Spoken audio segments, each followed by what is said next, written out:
How long does it take you to successfully take over a ISIS member's account on Twitter? Once I get the information I need, I can be in an account as fast as 60 seconds. ISIS has been waging a cyber war online.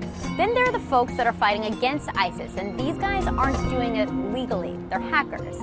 One of them I've been talking to for months. He goes by the name Wachula Ghost. That's his alias. Now, his latest move is he's been taking down hundreds of ISIS members' Twitter accounts and replacing the content with pornography and gay pride memorabilia. So I'm going to call him up and ask him why he's doing this, and also how easy is it to hack into the Twitter account of an ISIS member.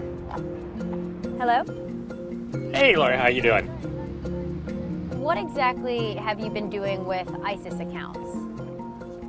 Lately, we started hijacking their accounts, taking over their accounts, basically just to troll them, to annoy them and make fun of them, and take screenshots, phone numbers, IP addresses, the whole 9 yards. So I have all that information on all the accounts I've ever taken. Then we got the idea, there were others that had the idea also, of spreading porn through the accounts. And so why pornography? We thought that putting the porn, naked images, would offend them. And I'm sure it's offended other Muslims, but that wasn't our goal. Now that this horrific tragedy has happened in Orlando, you guys have been also putting up gay pride messages. Can you talk me through that?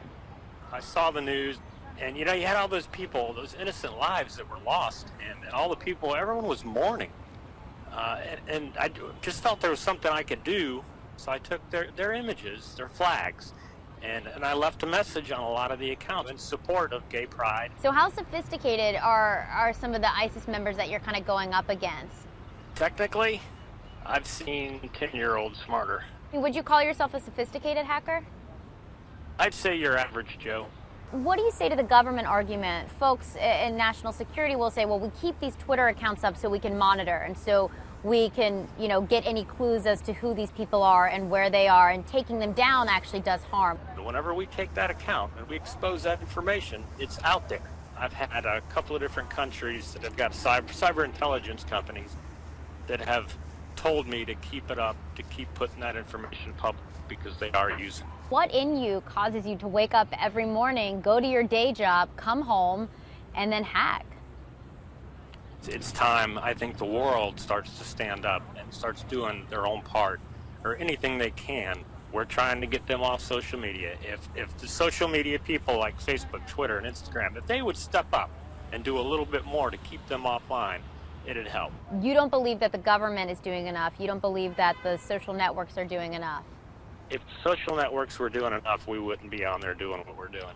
I get beheading images, I get threats, we're going to kill you, and we're going to do that. And that's great, because they're focusing on me right now, so that means they're not able to do something else. Why is it so personal to you? Sometimes you just have to stand up for what you believe in. If you want change, you have to make that change. Even if it means doing something illegal? Even if it means doing something illegal. If the change is for the good, it's got to be done.